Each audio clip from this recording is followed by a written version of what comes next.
Hello Beautician Index family. So welcome back to the second part of sectioning of the hairstyles.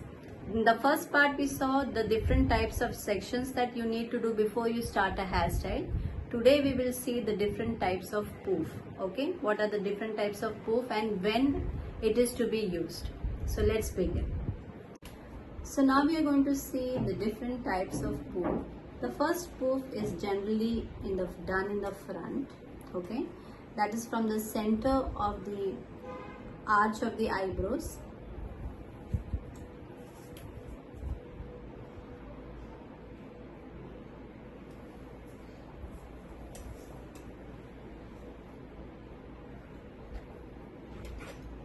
This is the way we create a V section or preferably a U section. So from this area we start doing the puff. So this is called the front poof. Now usually the front poof is done for hairstyles where we need to leave the hair and we do some curls or ironing, okay, or we create a high pony or a high kind of a bun, a texturized bun kind of a thing, okay. The next poof that we are going to see is the crown area. So this kind of puff is actually done for traditional hairstyles during the wedding, during the engagement, okay. So what is the connectivity in here? When we do the puff here on the crown area, the front will be used for some textured hairstyle and the puff comes here at the crown area.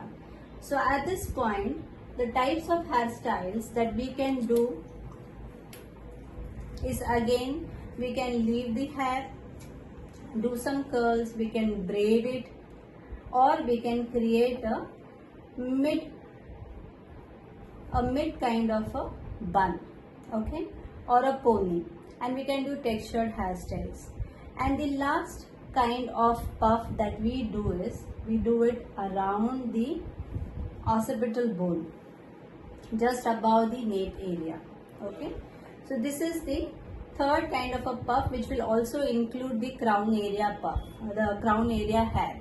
So from the crown area to the occipital bone, we will create a puff.